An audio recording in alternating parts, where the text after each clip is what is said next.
రాష్ట్ర వ్యాప్తంగా ఒకటే మాట వినబడతా ఉంది. ఎక్కడికి వెళ్ళినా, సత్తుపల్లికి పోయినా, సాగర్కి పోయినా, ఆదిలాబాద్ పోయినా, అలంపూర్ పోయినా, ఎక్కడ పోయినా ఒక్కటే నినాదం వినబడతా ఉంది. ఈ దుర్మార్గ కాంగ్రెస్ పోవాలి, తిరిగి కేసీఆర్ రావాలి. ఈ మాట ఇవాళ తెలంగాణ 4 మూలల నుండి కూడా వినబడతా ఉన్నది. కానీ మరి భవిష్యత్ గురించి మాట్లాడే ముందు ఒక్కసారి మనం గతం గురించి కూడా ఒక్క నిమిషం ఆలోచించవలసిన అవసరం ఉంది. పెద్దలు కేసీఆర్ గారు ఎన్నికల ప్రచారంలో భాగంగా సత్తుపల్లి కూడా వచ్చారు. వెంకట వీరయ్య గారి విజయాన్ని కాంక్షిస్తూ మీరందరూ ఆయన్ని ఆశీర్వదించాలని చెప్పి ఇక్కడికి వచ్చి కూడా చాలా వివరంగా అన్ని విషయాలు మీకు చెప్పారు. ఏమన్నారు కేసీఆర్ గారు?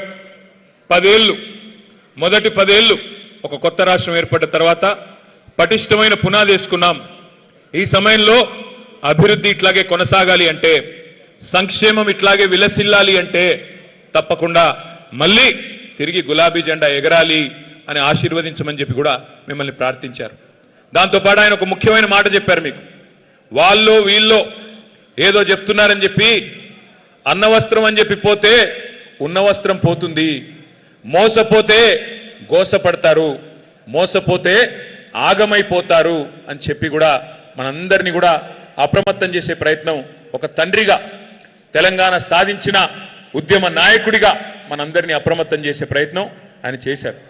చివరికి ఎంత దాకా చెప్పారు కేసీఆర్ గారు అంటే, నాదేముంది, మీరు కనుక నన్ను వద్దనుకుంటే, మీరు కనుక నాకు అవకాశం ఇవ్వకపోతే నేను విశ్రాంతి తీసుకుంటాను, నాకేమీ ఇబ్బంది లేదని చెప్పి కూడా కేసీఆర్ గారు బాహాటంగానే చెప్పిన నాయకుడు కేసీఆర్ గారు. ఇవాళ మీ అందరినీ సత్తుపల్లిలో నేను ఆలోచించమని కోరుతా ఉన్నాను. నష్టపోయింది ఎవరు? కేసీఆర్ గారు 45 ఏళ్ల రాజకీయ జీవితం ఆయనది. 45 ఏళ్ల నుండి రాజకీయాల్లో ఉన్నారు ఆయన. మొట్టమొదటిసారి ఎమ్మెల్యేగా 85లో నెగ్గారు, అంటే దాదాపు 41 సంవత్సరాల కింద నెగ్గారు. అంతకంటే ఒక 4-5 ఏళ్ల ముందు నుండి రాజకీయాల్లో ఉన్నారు. ఆయన నష్టపోయింది ఏముంది? ఆయన ఎమ్మెల్యేగా పనిచేశారు, ఎంపీగా పనిచేశారు, రాష్ట్ర మంత్రిగా పనిచేశారు, రాష్ట్రంలో డిప్యూటీ స్పీకర్గా పనిచేశారు, కేంద్ర కేబినెట్ మంత్రిగా పనిచేసినారు, అట్లాగే రాష్ట్ర ముఖ్యమంత్రిగా మీ ఆశీర్వాదంతో 10 ఏళ్ల పాటు పనిచేశారు.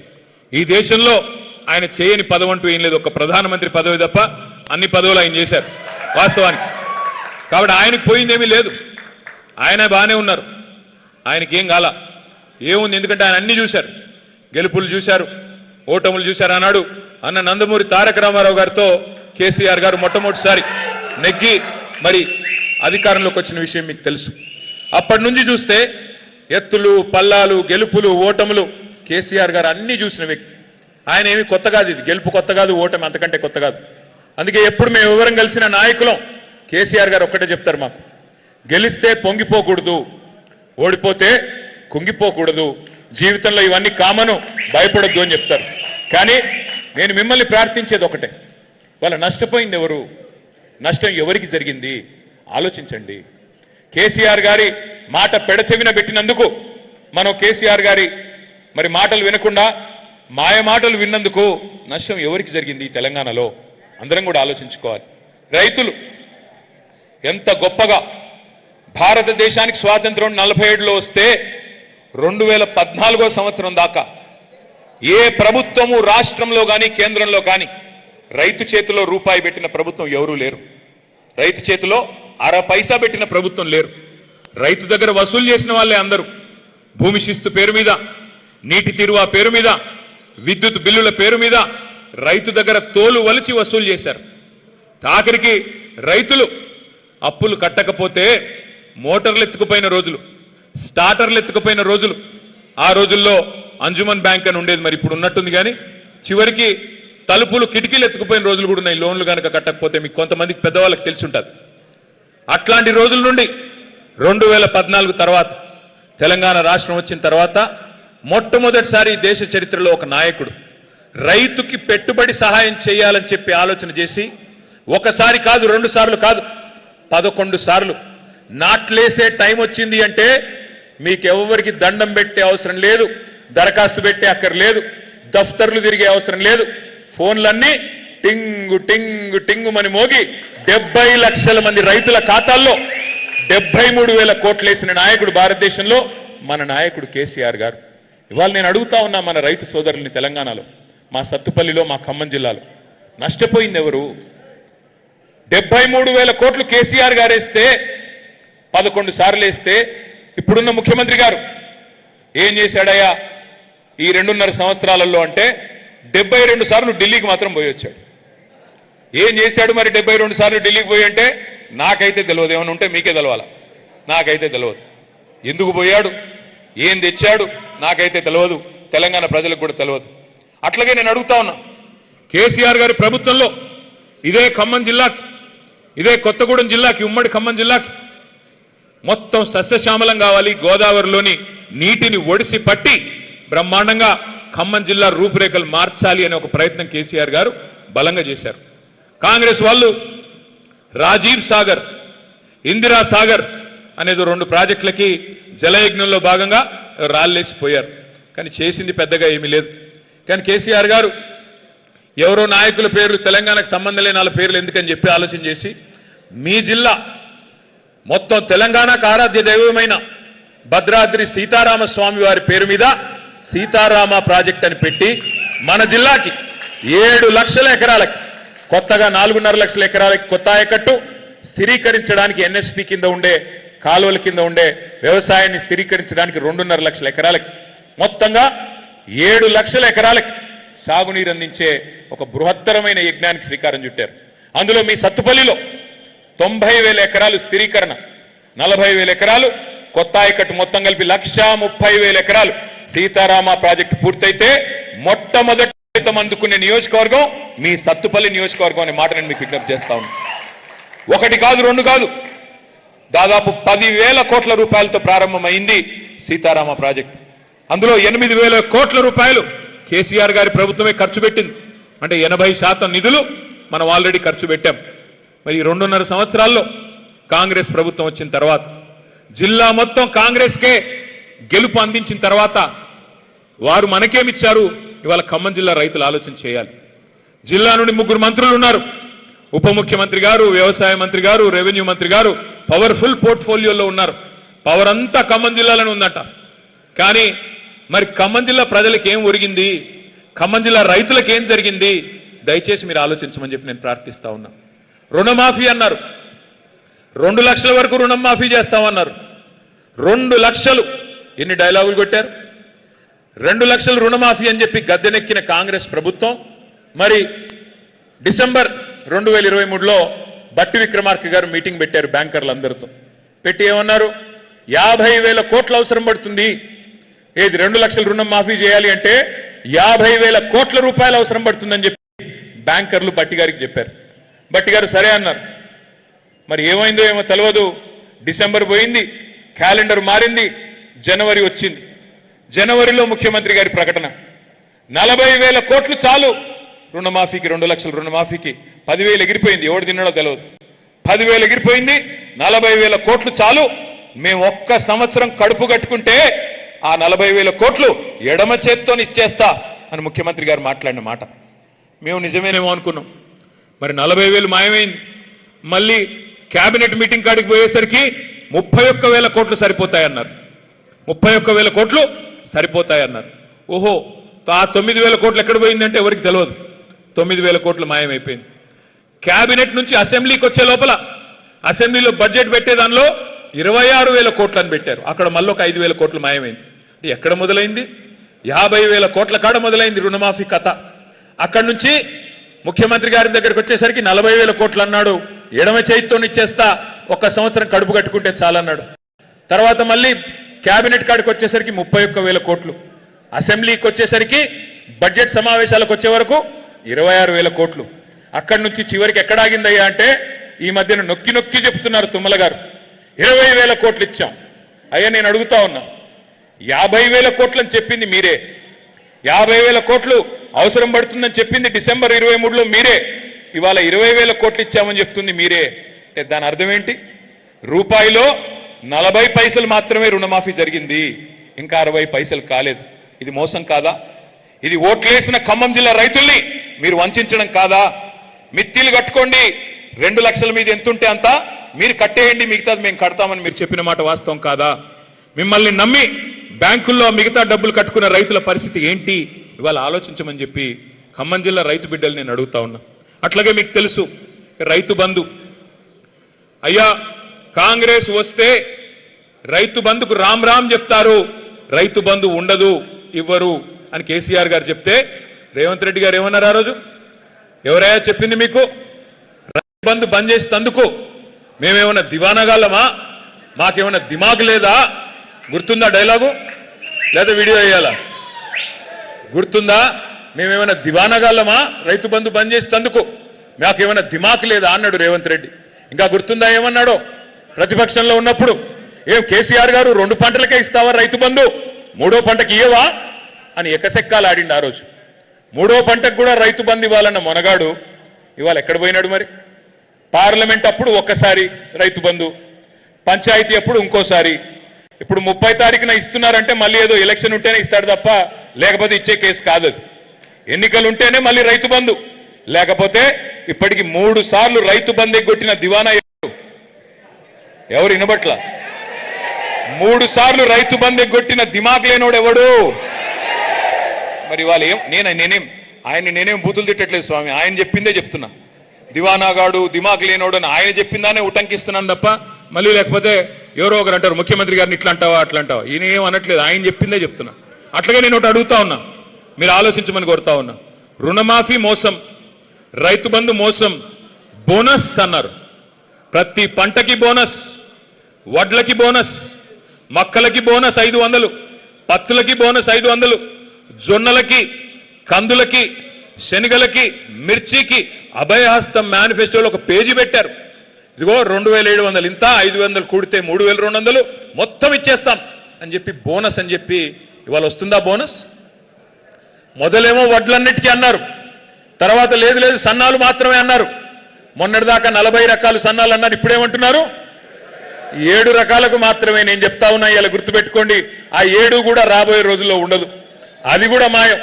ఎక్కడ మొదలైంది, ఎక్కడి దాకా వచ్చింది, ఇందులో మోసం ఏందో ఆలోచించుకోమని చెప్పి కోరుతా ఉన్నా. అట్లాగే ఇంకోటి చెప్పినారు, కొనుగోళ్లు అద్భుతంగా చేస్తామన్నారు. కొనుగోళ్లు కొంటున్నారా? ధాన్యం కొనే పరిస్థితి ఉందా? ఇవాళ ధాన్యం తీసుకొచ్చి 30 రోజులు, 40 రోజులు, 60 రోజులు అక్కడ అవస్థలు పడుతుంటే కూడా కనీసం సంచులు ఇచ్చే దిక్కు లేదు, గన్ని బ్యాగ్స్ ఇచ్చే దిక్కు లేదు. అక్కడ సంచులు ఇస్తున్నారా? సంచులు దొరుకుతున్నాయా? లేవు. ఎక్కడ పోయినాయి సంచులన్నీ? ఢిల్లీకి పోతున్నాయి, మూటలు మూటలు పోతున్నాయి ఢిల్లీకి. రాష్ట్రంలో రైతు బంధు లేదు, కానీ ఢిల్లీలో రాహుల్ బంధు మాత్రం బాగా జరుగుతున్నది. 72,000 కోట్లు ఇక్కడ కేసీఆర్ గారు రైతులకు ఇస్తే, 72,000 కోట్లు కేసీఆర్ గారు ఇస్తే 72 సార్లు ఢిల్లీకి పోయిన ముఖ్యమంత్రి గారు నిధులు తెచ్చింది లేదు, నిధులు ఇచ్చింది మాత్రం చాలా ఉంది. కప్పం కట్టాలి, సామంతరాజు కదా, ఢిల్లీ వాళ్ళకి గులాం కదా, సామంతుడు కదా. మరి సామంతుడు కాబట్టి అక్కడ కప్పం కట్టకపోతే ఉంటుందా? పోస్టు ఊడిపోతుంది. అందుకే నెల నెల పోవాలి, కప్పం కట్టుకోవాలి, రెన్యువల్ చేయించుకోవాలి, రావాలి. రెగ్యులర్ సీఎం కాదా ఆయన, రెన్యువల్ సీఎం. రెన్యువల్ చేయించుకుంటేనే ఆ పదవి ఉంటుంది తప్ప లేకపోతే ఉండదు. ఇది వాస్తవం. అందుకే నేను అనేది ఇవాళ రైతులు అడుగుతా ఉన్నారు ఎక్కడ పోయిందంతా అని. సీతారామ విషయానికి వస్తే 2024 15 ఆగస్టు నాడు తుమ్మల గారు మంత్రులందరూ పోయి నెత్తిన నీళ్లు చల్లుకున్నారు. కేసీఆర్ గారు మొత్తం బ్రహ్మాండంగా మొత్తం పని పూర్తి చేస్తే వీళ్ళు వచ్చి నెత్తిన నీళ్లు చల్లుకున్నారు. సాధించిందే ఉంది, చేసిందే ఉంది నేను అడుగుతా ఉన్నా. ఒకటి మాత్రం పక్కా, వీళ్ళ వల్ల సీతారామ కాదు, మళ్ళీ కేసీఆర్ గారు వచ్చి దాన్ని ప్రారంభిస్తారు. తప్పకుండా ఖమ్మం జిల్లాలో కేసీఆర్ గారే మళ్ళీ తరిగి మీకు నీళ్ళు ఇచ్చే బాధ్యత తీసుకుంటారనే మాట కూడా నేను విజ్ఞప్తి చేస్తా ఉన్నా. ఈ వర్గం ఆ వర్గం అని కాదు, మోసపోని ఏ వర్గము లేదు కాంగ్రెస్ చేతుల్లో.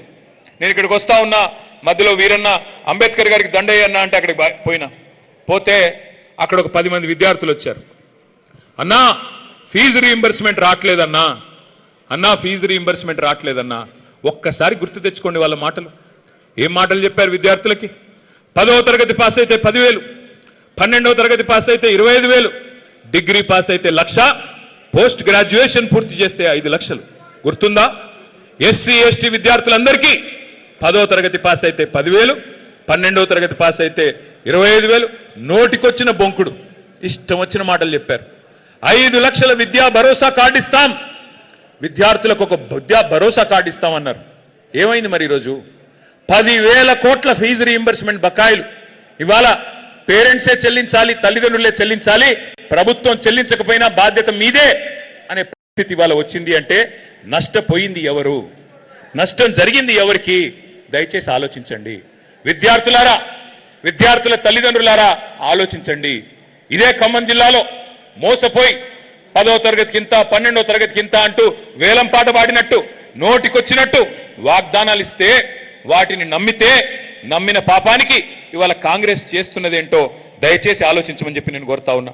నిరుద్యోగులకు చెప్పాడు రేవంత్ రెడ్డి, మీకు ఉద్యోగం వచ్చేదాకా నేను మీతో ఉంటా, 1-2 ఉద్యోగాలు మీరు ఊడగొట్టండి, కేసీఆర్ ఉద్యోగం కేటీఆర్ ఉద్యోగం తీసేయండి, 2 లక్షల ఉద్యోగాలు ఇస్తా మొదటి సంవత్సరం అని చెప్పాడు. ఇచ్చాడా? 2 లక్షల ఉద్యోగాలు వచ్చినాయా రాలేదా? 2 లక్షలు కాదు, అందులో కనీసం 10వ వంతు కూడా రాలా. ఈ రోజుకి ఈ ప్రభుత్వం వచ్చినాక, కాంగ్రెస్ ప్రభుత్వం వచ్చినాక ఇచ్చిన ఉద్యోగాలు ఇవాళ కేవలం 10,000 కంటే తక్కువ. కానీ మందికి పుట్టిన బిడ్డలు మా బిడ్డలు అని చెప్పుకుంటున్నాడు రేవంత్ రెడ్డి. కేసీఆర్ గారి ప్రభుత్వంలో ఇచ్చిన ఉద్యోగాలకు, ఉద్యోగ నియామకాలకు ఈయన కాగితాలు ఇచ్చి పప్పంతా ఉడికిన తర్వాత ఉప్పు మాత్రం ఈనేసి నాదే మొత్తం అంటున్నాడు. పర్వాలేదు, నువ్వు చెప్పిందే నిజం అనుకుందాం. కానీ రేవంత్ రెడ్డి గారు, మరి మీరు చెప్పిందే నిజమైతే ఎందుకు నిరుద్యోగులు ఇవాళ రోడ్ల మీద పోరాటాలు చేస్తున్నారు? ఎందుకు దిల్సుఖ్ నగర్లో, అశోక్ నగర్లో ఇవాళ ఆందోళనలతో అట్టుడికిపోతున్నాయి? సమాధానం చెప్పమని చెప్పి నేను కోరుతా ఉన్నా. 4,000 నిరుద్యోగ భృతి ఇస్తా అన్నావు రేవంత్ రెడ్డి గారు. ఒక్కొక్క విద్యార్థికి, ఒక్కొక్క తమ్ముడికి, చెల్లికి 4,000 ఇస్తా అన్నావు నెలకి. మరి 30 నెలలు అయిపోయింది, 1,20,000 ఎక్కడా అని నిరుద్యోగులు అడిగితే ఏమంటాడు రేవంత్ రెడ్డి గారు? మీ లాగులో తొండలు వదులుతా, మీ గుడ్లు మీకి గోటీలాడతా, మీ పేగులు తీసి మెడలేసుకుంటా. 2.5 ఏళ్లలో బూతులు, ఎగవేతలు, కూల్చివేతలు తప్ప మీరు చేసింది ఏంటి అని నేను అడుగుతా ఉన్నా. ఇంకొక వర్గం మా ఆడబిడ్డలు ఉన్నారు ఇక్కడ. ఏం చెప్పారు రేవంత్ రెడ్డి గారి ప్రభుత్వం? పార్టీ ఆనాడు అత్తకి 4,000, కోడలికి 2,500, నెలకి 2,500 ఇస్తా అన్నాడా లేదా? వచ్చేసినాయి అందరికీ. ఇక మా బట్టి విక్రమార్క గారు అయితే కమల్ హాసన్ ని మించిన యాక్టింగ్ చేశాడు. ఆయన కమల్ హాసన్ గారిని మరిపించాడు. కమల్ హాసన్ సరిపోడు, ఇంకా పెద్ద యాక్టర్లు ఎవరు సరిపోరు. ఎంత యాక్టింగ్! అబ్బాబ్బాబ్బా, గుర్తుందా? మధిరలో కార్డులు పట్టుకొని, ఈ కార్డులు భద్రంగా పెట్టుకోండి, 100 రోజులు గట్టిగా పెట్టుకోండి, గట్టిగా దాచుకోండి గూట్లో. 100వ 101వ రోజు మా కాంగ్రెస్ కార్యకర్తలు వస్తారు, వచ్చి ఆ కార్డులు తీసుకుని మీ ఒక్కొక్క కుటుంబానికి 2.5 లక్షల రూపాయలు సంవత్సరానికి ఇచ్చే బాధ్యత మాది అని ఆయన నమ్మమేమో అని చెప్పి తీసుకెళ్లి మళ్ళీ బాండ్ పేపర్ మీద రాసి దేవుడి కాడబెట్టి దండం పెట్టిన నాయకుడు బట్టి విక్రమార్క గారు. అయ్యా బట్టి గారు, నేను అడుగుతా ఉన్నా, మీ ఖమ్మం జిల్లా వేదికగానే ఏడబెట్టుకోవాలి కార్డులు? ఇప్పుడు భద్రంగా పెట్టుకోమంటివి కదా, ఏడబెట్టాలా? ఏం చేయాలా? నీ కార్డుల్ని బొందబెట్టాలనా, సంవత్సరీకం చేయాలనా? నీ గ్యారంటీ కార్డులకి, నీ గ్యారంటీకి ఏం సమాధానం చెప్తావు అని అడుగుతా ఉన్నా. సమాధానం చెప్పేటోడు లేడు. కానీ కొత్త డైలాగులు నేర్చుకున్నారు వీళ్ళు, విచిత్రమైన డైలాగులు. ఏమయ్యా, మరి మీరేగా చెప్తిరి 100 రోజులు అంటిరి, 6 గ్యారంటీలు అంటిరి, అన్ని 3 నెలల్లోనే మ్యాజిక్ చేస్తామంటారు కదా. 13 హామీలు, 6 గ్యారంటీలు, 13 డిక్లరేషన్లు, 420 హామీలు, శాతభారతం అంత రాశారు కదా. ఏది నాయనా మరి 3 నెలల్లో హామీలు అంటే? ముఖ్యమంత్రి గారి మధ్యన కొత్త డైలాగ్ కొడుతున్నాడు. ఏమంటున్నాడు ఆయన? ఎంత కండలు తిరిగిన పెహల్వాన్ అయినా 3 నెలల్లో పిల్లలు పుట్టిస్తాడా? మనకు తెలియదా? 3 నెలల్లో పిల్లలు పుడతారో పుట్టరో మనకు తెలియదా? అది ముఖ్యమంత్రి గారు చెప్పాలనా? ఒక ముఖ్యమంత్రిగా ఎట్లాంటి వాళ్ళని చూసాం మనం? ఒక ఎన్టీ రామారావు గారిని, ఆ తర్వాత చంద్రబాబు నాయుడు గారిని, ఆ తర్వాత రాజశేఖర్ రెడ్డి గారిని, ఆ తర్వాత రోసయ్య గారు, కిరణ్ కుమార్ రెడ్డి గారు, ఆ తర్వాత మన నాయకుడు కేసీఆర్ గారు. ఇట్లాంటి గౌరవప్రదమైన వ్యక్తులను చూసి ఇవాళ ఒక ముఖ్యమంత్రి 3 నెలల్లోనే పిల్లలు పుడతారా అని అడిగితే ఏమనాలా? ఏం చెప్పాలా? ఎవడు చెప్పమన్నాడు నిన్ను? 3 నెలల్లోనే పొడి చేస్తా, 3 నెలల్లోనే రైతు భరోసా వేస్తా, 3 నెలల్లోనే నవంబర్లో తీసుకుంటే 2,000, డిసెంబర్లో తీసుకుంటే 4,000 అని మాట్లాడిన సన్నాసెవడు? మా తమ్ముళ్ళందరికీ 4,000 ఇస్తానని చెప్పి మోసం చేసిన దుర్మార్గుడు ఎవడు? నేను అడుగుతా ఉన్నా ఈరోజు. మరి నేను అడుగుతా ఉన్నా ముఖ్యమంత్రి గారు, 3 నెలల్లోనే పిల్లలు పుట్టరని మాకు తెలుసు, కానీ 30 నెలల్లో పుట్టకపోతే నిన్నేమనాలా? 30 నెలల్లో అయితే పుట్టాలి కదా. మరి 30 నెలల్లో పుట్టకపోతే ఏం పిలవాలా నిన్ను? మళ్ళీ ఏమన్నంటే ఈయనేదో అన్నాడని మళ్ళీ కేసు పెట్టుకో, కేసులు ఏం కాదు, ఎన్ని పెట్టుకుంటావో పెట్టుకో, నాకేం భయం లేదు. నేను ఒకటే అడుగుతా ఉన్నా, వెనకటికి ఎవడో మొహం బాగాలేక అద్దంబలు కొట్టుకున్నాడంట, మొహం బాగాలేదు అడిది, ఏమైనా మొహం ఇట్లా ఉందంటే పోయి అద్దంబలు కొట్టాడంట. అట్లా ఉంది రేవంత్ రెడ్డి గారి ప్రభుత్వం. ఏమయ్యా మరి నీకు చేత కావట్లేదు పరిపాలన, రైతు బంధు అయ్యవు, చివరికి యూరియా అయ్యవు కదా, రైతు బంధు వదిలి యూరియా ఇచ్చే తెలివి లేదు నీకు. ఇప్పుడు కొత్తగా మా వీరన్న చెప్తున్నాడు, ఇప్పుడే ఏదో యాప్ పెట్టాడంట, యాప్ ఆడ షాపులో ఉండే కదా ఈ యాప్లో ఇచ్చేది, షాపులో ఉండాలి నా ముందు, అప్పుడే కదా యాప్లో నొక్కితే వచ్చేది, ఆడ షాపులోనే దిక్కు లేదు.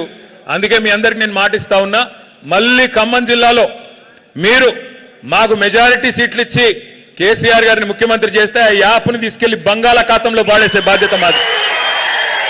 మళ్ళీ షరా మామూలుగా ఇదివరకు ఎట్లయితే కేసీఆర్ గారి టైంలో ఉండేదో, ఒక ఆటో అన్నకి ఫోన్ కొడితే మీ పొలం కాడికి వచ్చి మళ్ళీ యూరియా ఇచ్చిపోయే రోజులు మళ్ళీ తెచ్చే బాధ్యత మాది. దానికి మోడీ పేరు చెప్పి ఇంకోటి పేరు చెప్పి తప్పించుకునే ప్రయత్నం మేము చేయం. ఆ రోజు కేసీఆర్ గారు ఉన్నప్పుడు ఇదే మోడీ ఉండే కదా, మరి అప్పుడు రాని యూరియా సమస్య ఈ చేతగాని అసమర్థుల వల్ల ఎందుకు వస్తున్నది ఆలోచన చేయండి. జిల్లాలో వ్యవసాయ మంత్రి ఉండగా కూడా ఇంత పెద్ద దుర్మార్గమైన పరిస్థితి ఇక్కడ ఆలోచించమని చెప్పి నేను కోరుతా ఉన్నా. ఇంకొక మాట కూడా నేను కోరుతా ఉన్నా, ముఖ్యమంత్రి గారు చెప్తున్నారు ఈ మధ్యన కొత్తగా మహిళల్ని కోటీశ్వరులు చేసేదాకా వదిలిపెట్టడంట. ఒకరిద్దరిని కూడా కాదు, నేను కోటీశ్వరులు చేస్తా అంటే సీతక్కని సురేఖక్కని చేస్తున్నాడేమో అనుకున్నా, కానీ ఆయనంట కోటి మందిని కోటీశ్వరులు చేసేదాకా వదిలిపెట్టడంట ఆయన, కోటి మందిని, ఏది మొత్తం తెలంగాణలో. సో మనం నమ్మాలా ఇది. నేను ఒకటే కోరుతా ఉన్నా, మా సత్తుపల్లి వేదికగా మా సత్తుపల్లి మా తమ్ముళ్ళు మా అన్నల సమక్షంలో ఒకటే చెప్తా ఉన్నా రేవంత్ రెడ్డి గారికి, అయ్యా కోటీశ్వరులను చేయడం దేవుడెరుగు, కోటీశ్వరులు దేవుడెరుగు, నువ్వు దయచేసి లక్షాధికారులు చేయరని ఆయన వాళ్ళని. నువ్వు చెప్తేవి కదా 2500 ఇస్తానంటివి కదా, సంవత్సరానికి 30,000, 5 ఏళ్లకి 150,000. నేను ఇవాళ చెప్తా ఉన్నా సత్తుపల్లి వేదికగా, రేవంత్ రెడ్డి గారు ఈ రాష్ట్రంలో ఉన్న 1,67,00,000 మంది ఆడకూతుర్లు 18 ఏళ్లు పైబడ్డ వాళ్ళు ఎవరైతున్నారో అందరూ మీకోసం చూస్తా ఉన్నారు. మీరు గనక 1,67,00,000 మంది ఆడకూతుర్ల ఖాతాల్లో ఒక్కొక్కరి ఖాతాల్లో 150,000 రూపాయలు వేస్తే శాశ్వతంగా రాజకీయాలు వదిలేసి వెళ్ళిపోతా అని చెప్పి నేను వారికి విజ్ఞప్తి చేస్తా ఉన్నా. చేతగాని మాటలు దానికి మళ్ళీ చాంతాడంత బిల్డప్. కోటీశ్వరులను చేస్తా, కోటీశ్వరులు చేసేదేం లేదు నువ్వు, కానీ లక్షాధికారులు చేయి చూస్తా, అదొక్కటి చేసి చూపెట్టు నువ్వు. ఇది కూడా చేత కాదు, కానీ మాటలు మాత్రం బీభత్సమైన మాటలు, బీభత్సమైన డైలాగులు ఒక్కటే నేర్చుకున్నాడు ఆయన. ఏమంటున్నాడు, ఇక్కడేవో లంకె బిందెలు ఉంటాయనుకొని వచ్చిన నేను, ఇక్కడ లంకె బిందెలు లేవు, నేనేం చేయాలా, కేసీఆర్ గారు అప్పుల పాలు చేసిపోయాడు, నేనేం చేయాలా అని సన్నాయి నొక్కులు నొక్కుతున్నారు మీ ఖమ్మం జిల్లా మంత్రులు. నేను ఒక్క మాట అడుగుతా, దయచేసి ఆలోచించమని కోరుతా ఉన్నా. ఖమ్మం జిల్లాలో, ఉమ్మడి ఖమ్మం జిల్లాలో, ప్రస్తుత ఖమ్మం మరియు కొత్తగూడెం జిల్లాలో కేసీఆర్ గారు రాకముందు ఎన్ని మెడికల్ కాలేజీలు ఉండేది? ప్రభుత్వ మెడికల్ కాలేజీలు 0. మీరు 65-70 ఏళ్ళు కాంగ్రెస్కి గుద్ది వాళ్ళకు ఫుల్గా ఓట్లేసినా ఒక్కటంటే ఒక్క మెడికల్ కాలేజ్ కూడా లేనే లేదు. ఏం చేశారు మరి కేసీఆర్ గారు? మీరు నిజమే, ఒక్క నిమిషం అనుకుందాం, వాళ్ళు చెప్పే పచ్చి అబద్ధాలు, అప్పుల పేరిట చెప్పేది ప్రతిదీ అబద్ధమే. కేసీఆర్ ప్రభుత్వం చేసిన అప్పు కేవలం 2,80,000 కోట్లు, అది కూడా 10 ఏళ్లలో, అంటే సంవత్సరానికి 28,000 కోట్ల అప్పు. ఈయన గారేమో 4 లక్షల కోట్ల అప్పు చేసిండు ఇప్పటికే 2.5 ఏళ్లలో. సరే, దాని సంగతి తర్వాత చెప్తా. 2,80,000 కోట్ల అప్పు కేసీఆర్ గారు చేశారు. ఈయనేమంటున్నాడు, కాదు 8 లక్షల కోట్లను ఒకడంటాడు, 6 లక్షల కోట్లు ఒకడంటాడు, 7 లక్షలను ఒకడంటాడు. నోటికి ఎంత వస్తే అంత, ఎవరికి ఎంత తోస్తే అంత. సరే, నువ్వు చెప్పింది నిజమే అనుకుందాం, ఒక్క నిమిషానికి నువ్వు చెప్పింది నిజమే అనుకుందాం. నేను అడుగుతా ఉన్నా రేవంత్ రెడ్డి గారిని, ఏం జరిగింది మరి? కేసీఆర్ గారు అప్పు చేశారు, ఓకే అనుకుందాం. ఏం చేసిండు కేసీఆర్? అప్పు చేసి ఏం చేసిండు కేసీఆర్ అంటే 73,000 కోట్ల రూపాయలు 70 లక్షల రైతుల ఖాతాల్లో వేసిన మగాడు మనగాడు కేసీఆర్.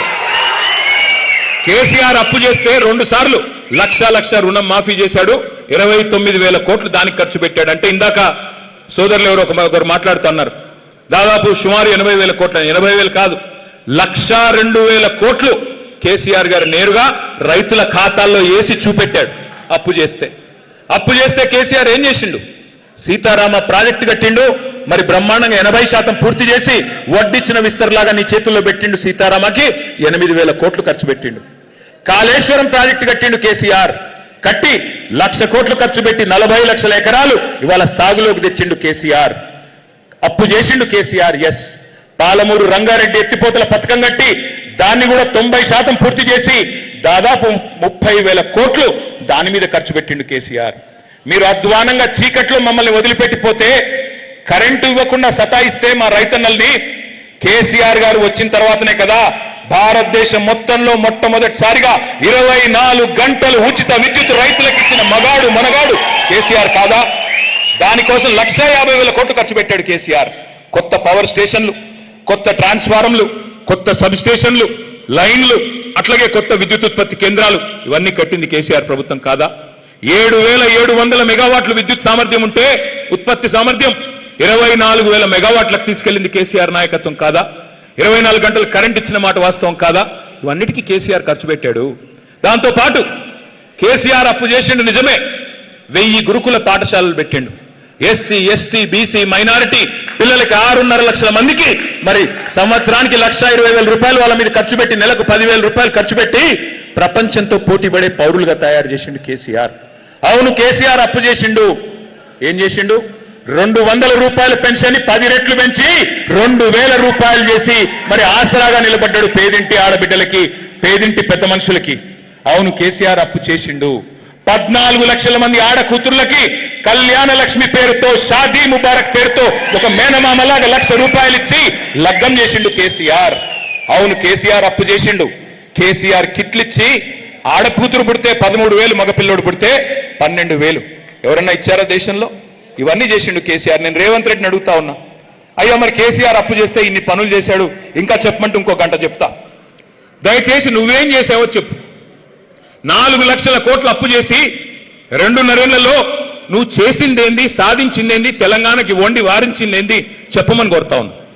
ఒక్క పని ఏదన్నా ఫలానా పని గొప్ప పని చేశాడు రేవంత్ రెడ్డి గారు అని చెప్పుకునే పరిస్థితి ఉందా? చేశాడు గొప్ప పని. ఖమ్మంలో ఏం చేశాడు? వెలుగుమట్లలో పేదవారి ఇండ్లన్నీ నేలమట్టం చేశాడు. 1000 ఇండ్లు. ఎందుకు? వాళ్ళ రియల్ ఎస్టేట్ వ్యాపారాలకు అడ్డం వస్తున్నారని. పొంగులేటి శ్రీనివాసరెడ్డి గారి రియల్ ఎస్టేట్ వ్యాపారం, తుమ్మల నాగేశ్వరరావు గారి రియల్ ఎస్టేట్ వ్యాపారం, వాటికి అడ్డం వస్తున్నారని పక్కన ఉన్న అందవిహీనమైన కాలనీ అంటారు, పక్కన ఉన్న విల్లాస్కి అడ్డం వస్తుందని చెప్పి పేదవాళ్ళ కడుపు మీద తన్నారు కాంగ్రెస్ నాయకులు. అవును, అభివృద్ధి జరుగుతూ ఉంది బ్రహ్మాండంగా. రెవెన్యూ, రాష్ట్ర రెవెన్యూ పడిపోతోంది. కానీ రెవెన్యూ మంత్రి గారి అక్రమ సంపాదన మాత్రం 100,000 కోట్లు పెరిగిపోతానే ఉన్నది. అవును, అభివృద్ధి జరుగుతోంది. మీ బుగ్గపాడులో ఫుడ్ పార్కులో ఏం జరుగుతూ ఉంది? మట్టి ఎత్తుకొని పోతున్నారు. మట్టి మాత్రమే కాదు, ఇవాళ నేను అడుగుతా ఉన్నా, అక్కడ మార్కెట్ విలువ 60 లక్షలు ఉంటే ఎకరానికి 21 లక్షలకు ఎకరం రాసి ఇవ్వవలసిన అవసరం ఏమొచ్చింది? 70 ఎకరాలు. ఎవరికి రాసిచ్చారు? ఎందుకు రాసిచ్చారు? అదే కంపెనీ పక్కన మార్కెట్లో 60 లక్షల ఎకరం ఉంటుంది పక్కకే, కానీ ఇక్కడికి వచ్చేసరికి 21 లక్షల ఎకరాలు. ఎవరి కోసం? మీకు టీఎస్ఐఐసి వాళ్ళు చెప్పారు, ఇండస్ట్రియల్ ఇన్ఫ్రాస్ట్రక్చర్ కార్పొరేషన్ 40 లక్షలకు తక్కువ ఇవ్వకూడదని. మార్కెట్ వాల్యూ 60 లక్షలు, 40 లక్షలేమో మరి టీఎస్ఐఐసి వాల్యూ. ఏది కాదని 21 లక్షల రూపాయలకి ఎకరం ఎందుకు ఇవ్వాల్సి వచ్చింది? 21 లక్షలు ఒకటే కాదు, మట్టి. సీతారామ ప్రాజెక్ట్ నుండి 100 కోట్ల మట్టి దోపిడీ చేస్తున్న మంత్రి ఎవరు తెలవదా మీకు? మీ గౌరవ వ్యవసాయ మంత్రి గారు. ఆయనే ఉన్నారు దాని వెనకాల. ఇది జరుగుతూ ఉంది వాళ్ళ రాష్ట్రంలో.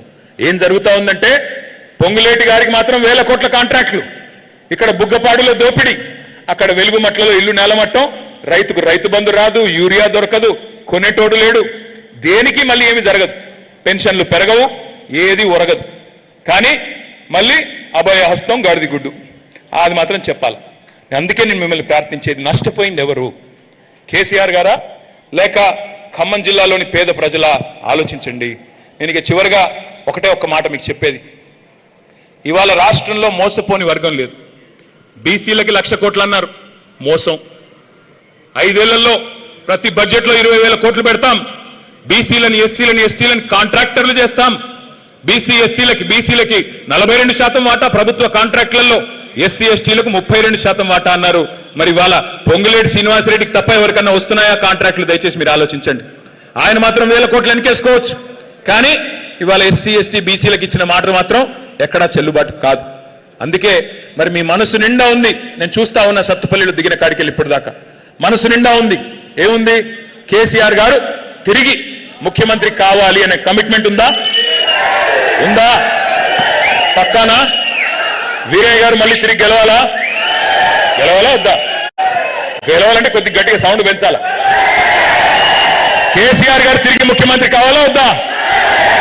కేసీఆర్ గారు తిరిగి వస్తేనే మళ్ళీ ఖమ్మం జిల్లాకు న్యాయం జరిగేది. అందుకే మరి గెలవాలి అంటే ఊరికే డైలాగులతోనో ఊరికే ఉపన్యాసాలతోనే కాదు. అందుకే ఈ కార్యక్రమం ఇవాళ పెట్టుకున్నాం. వీరయ్య గారు ప్రత్యేకంగా పిలిచారు, అన్న మీరు రావాలి, వచ్చి మా వాళ్ళకి కొంత దిశానిర్దేశం చేయాలి.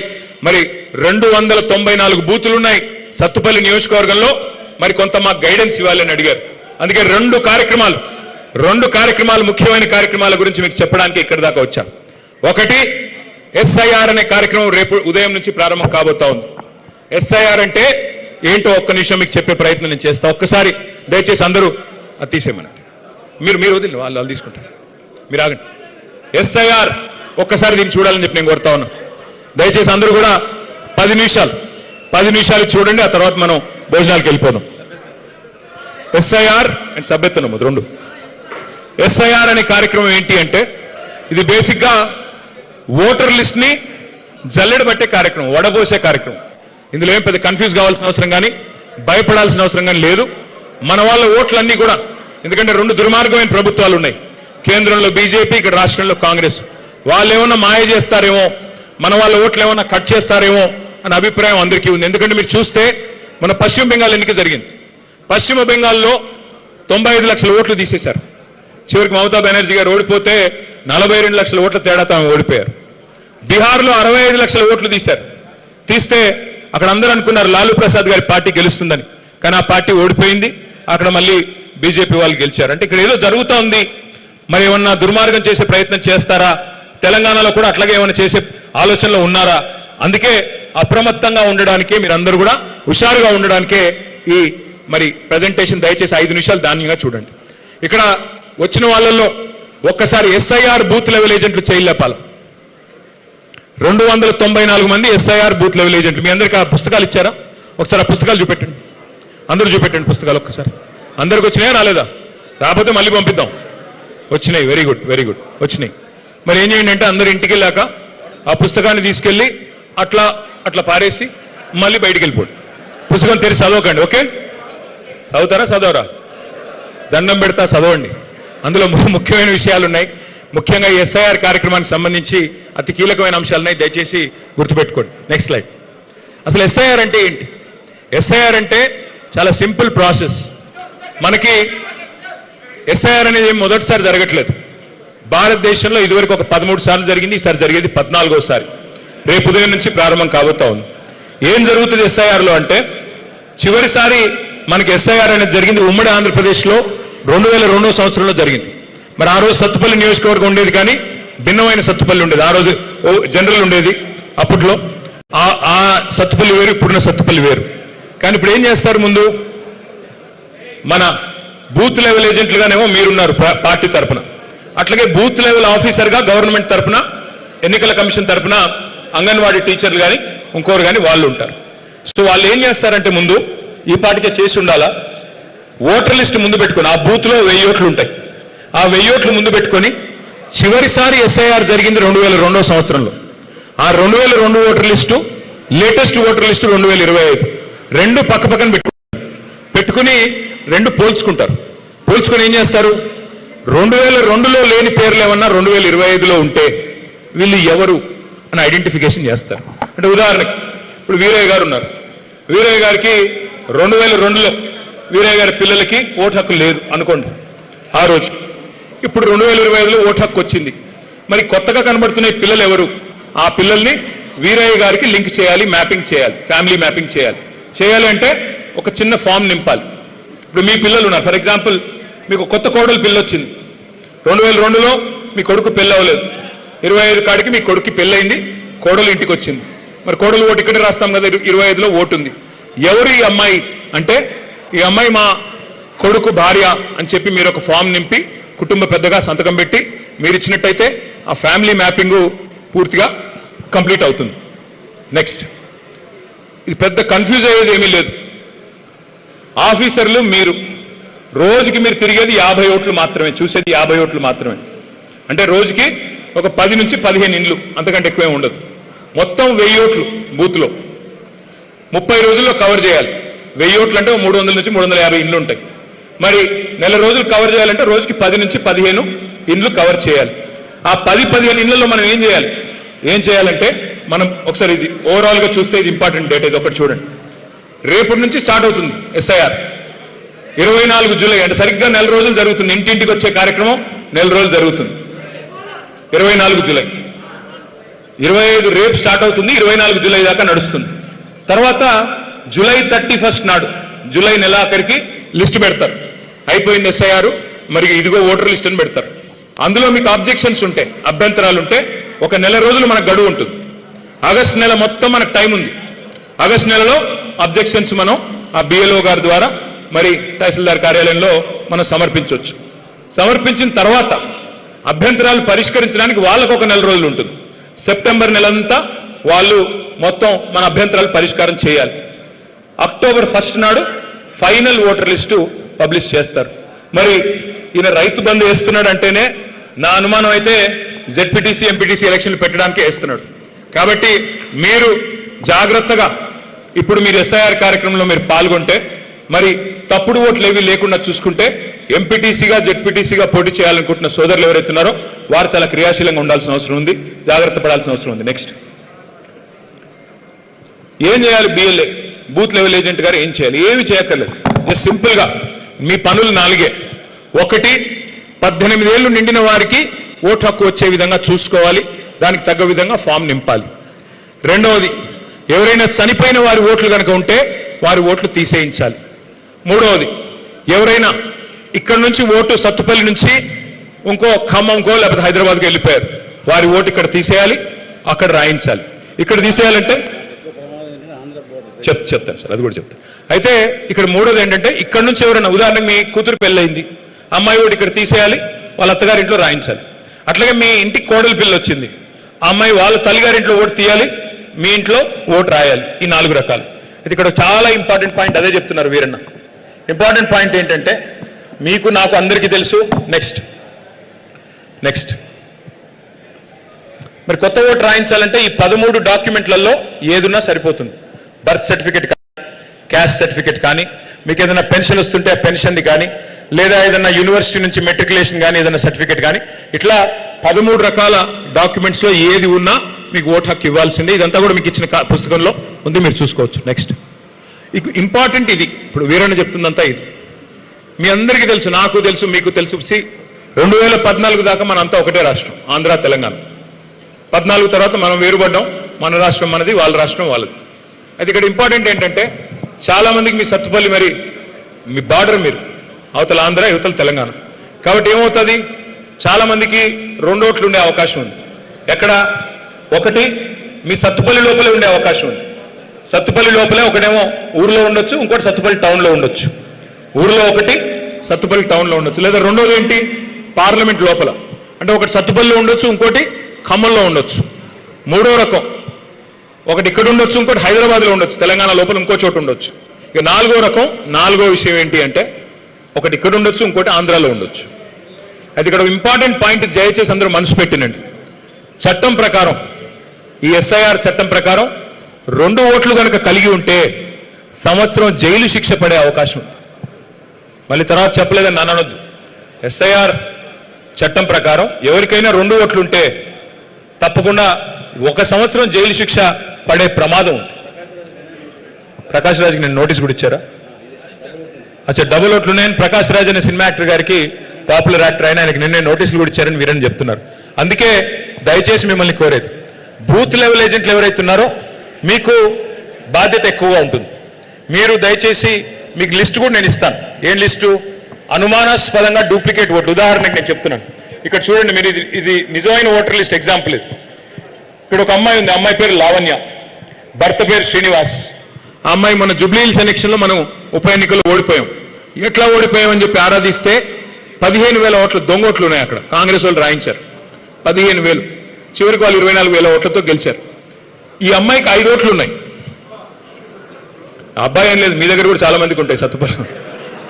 ఎక్కడ అమ్మాయికి 2 ఓట్లు జూబ్లీహిల్స్లో ఉన్నాయి, ఒకటి ముషీరాబాద్లో ఉంది, ఒకటి అంబర్పేటలో ఉంది, ఒకటి ఖైరతాబాద్లో ఉంది. ఇప్పుడు మన టాస్క్ ఏంటంటే ఆ లావణ్య ఎవరు, అసలు లావణ్య ఎవరు, ఈ 5గురిలో అమ్మాయి ఎక్కడుంది మనమే పట్టుకోవాలా, పట్టుకొని పని చేయాలి. ఎట్లా పట్టుకోవాలా?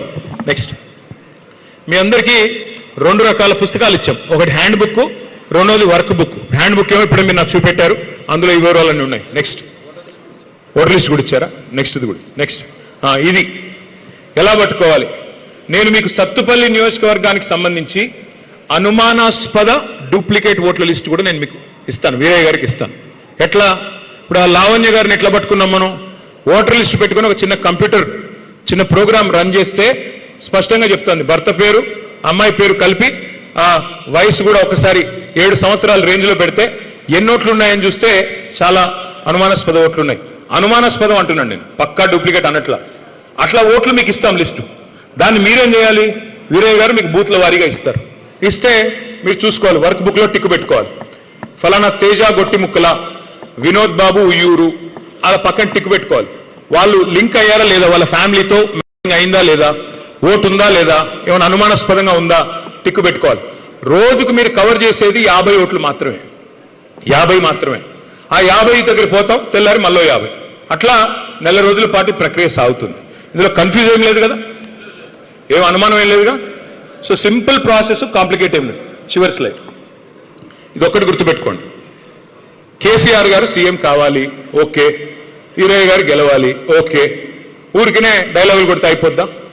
294 బూతులలో ఏ బూత్ కా బూత్లో మీరు కథానాయకులు అవుతేనే ఒక్కొక్క ఓటు విలువైంది. నా బూత్లో నేను మెజారిటీ తెస్తా, గులాబీ జెండా ఎగరేస్తా అని మీరు గట్టిగా అనుకుంటేనే పని అవుతుంది.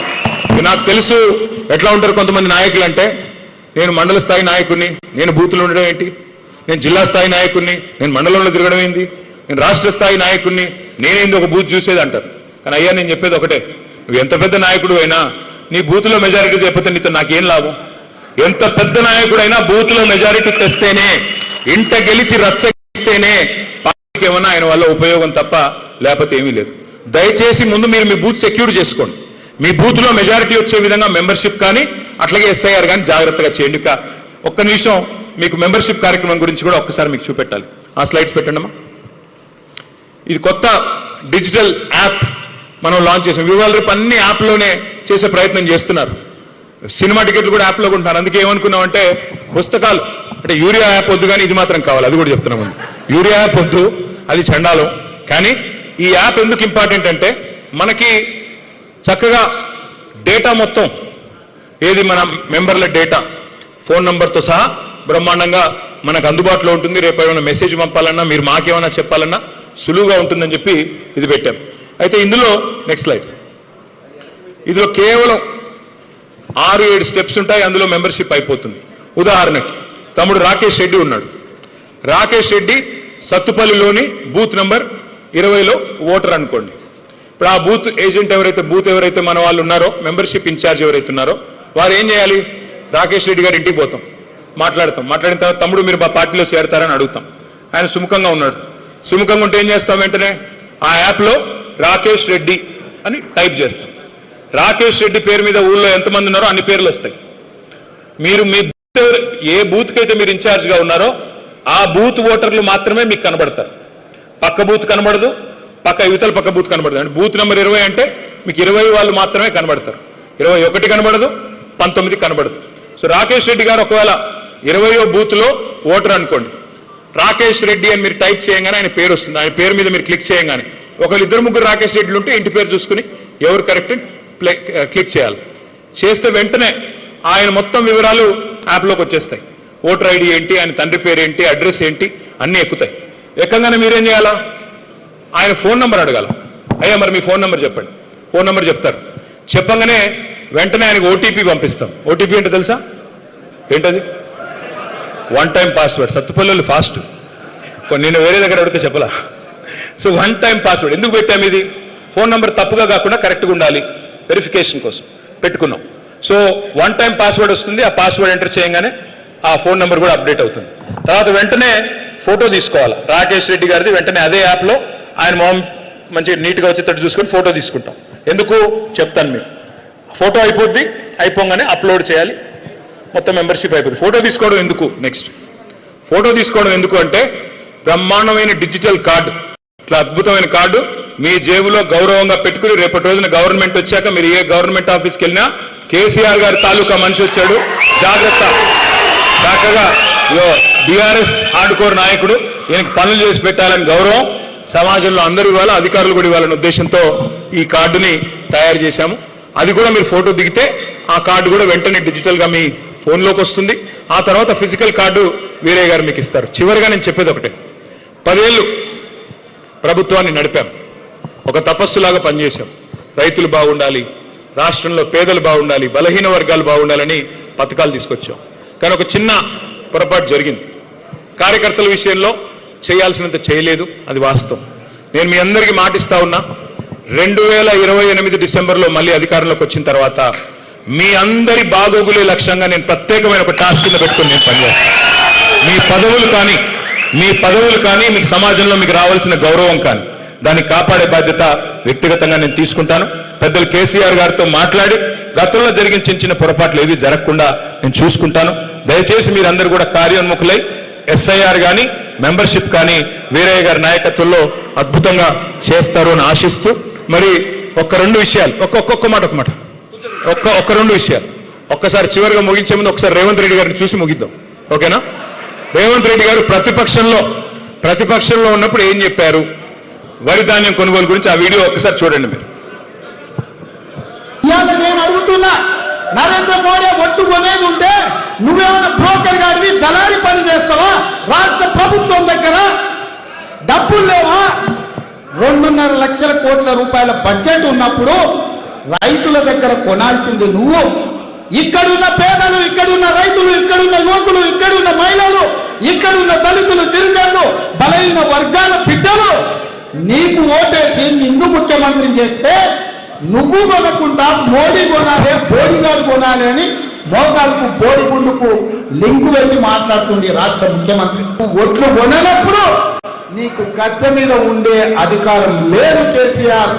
నేను ఈ వేదిక మీద నుంచి మా పెద్దల అనుమతితో చెప్తున్నా, 10,000 కోట్ల రూపాయలు మాకి మా కాంగ్రెస్ పార్టీ చివరి కింద వరకు వరి ధాన్యం కొంటుంది, విదేశాలకు ఎగుమతి చేసి రైతులకు గిట్టుబాటు ధర, మంచి ధర 1960 రూపాయలే కాదు 500 రూపాయల అదనపు బోనస్. ఛత్తీస్గఢ్ లో ఎక్కడైతే మా భూపేష్ బఘేల్ ముఖ్యమంత్రి ఇస్తుండో 500 రూపాయల అదనంగా బోనస్ ఇస్తాం. ఒక్క నిమిషం, ఇది విన్నారు కదా? నీ దగ్గర 2.5 లక్షల కోట్ల బడ్జెట్ పెట్టుకొని మోడీ చెప్తే కొనేది ఏంది అన్నాడు. మరి వాళ్ళు ఏం చేస్తున్నాడు? రేవంత్ రెడ్డి గారు మన కేబినెట్లో నిర్ణయం తీసుకున్నారు. మోడీ ఎంత కొనమంటే నేను అంతే కొంటా, మోడీ 40 లక్షల క్వింటాల్ అంటే అంతే కొంటా. అంటే మీరు ఉదాహరణకి రేపు ఎకరానికి 30 క్వింటాలు పండించారనుకో, కోటా మాత్రం ఏముంటుంది రేపు వచ్చే ఖరీఫ్ నుంచి చూస్తారు మీరు. మీ బ్యాగులు ఓన్లీ నేను 10 బ్యాగులు కొంటా, మిగతాది నేను కొనను అని చేతులు ఎత్తేయబోతోంది ప్రభుత్వం. సో అప్పుడు ప్రతిపక్షంలో మాట్లాడింది మీరు విన్నారు. ముఖ్యమంత్రి గారిని పట్టుకుని బ్రోకర్ అన్న మాటలు కూడా మీరు విన్నారు. 10,000 కోట్లు మాకు ఇవ్వండి, బోనస్తో సహా నేను చెల్లిస్తాను డైలాగులు, మరి ఉత్తర కుమార ప్రగల్భాలు మీరు చూశారు. ఇప్పుడు ఈ మధ్య కాలంలో వ్యవసాయ మంత్రి గారు రేవంత్ రెడ్డి గారు మాట్లాడిన మాటలు వినండి. అందుకే ఈనాడు కిషన్ రెడ్డి గారికి విజ్ఞప్తి చేస్తున్నా, తక్షణమే తెలంగాణ రాష్ట్ర ప్రభుత్వం సేకరించిన ఓట్లు, తడిసిన ధాన్యంతో సహా కేంద్ర ప్రభుత్వంతో కొనిపించాలి. మా మొక్కలు, మా జొన్నలు, మా పొద్దుతిరుగుడు ఇత్తనాలు కేంద్ర ప్రభుత్వం కొనుగోలు చేయాల్సిందే. ఆ బాధ్యత కిషన్ రెడ్డి గారు తీసుకోవాల్సిందే. తడిసినవైనా మిగతావైనా మొక్కలైనా ఈ ఇత్తనాలు కొనాలన్నా లేకపోతే ఈ ధాన్యం కొనాలన్నా కేంద్ర ప్రభుత్వం ముందుకు రావాలి. పంటలు కొనుగోలు కూడా ఇంకా ముఖ్యంగా చెప్పినట్టుగా కేంద్ర ప్రభుత్వం యొక్క విధి విధానాలకు అనుగుణంగానే తెలంగాణ రాష్ట్రంలో కూడా భవిష్యత్తు పంటలు కొనుగోలు ఉంటాయి. కేంద్ర ప్రభుత్వం యొక్క విధి విధానాలకు అనుగుణంగానే తెలంగాణ రాష్ట్రంలో కూడా భవిష్యత్తు పంటలు కొనుగోలు ఉంటాయి. ఒకప్పుడేమో మోడీ ఎవడు ఆయన చెప్తే నువ్వు కొనేది నువ్వేమన్నా బ్రోకర్వా, ఇది డైలాగ్. ఇప్పుడేంటి? కేంద్ర ప్రభుత్వ విధి విధానాలకు అనుగుణంగానే మా నిర్ణయం ఉంటుంది. ఆయన ఎంత కొనమంటే నేను అంతే కొంటా. మొత్తానికైతే చేతులు ఎత్తారు, గుడ్లు తేలేశారు, ఇంకా వాళ్ళని కాటికి పంప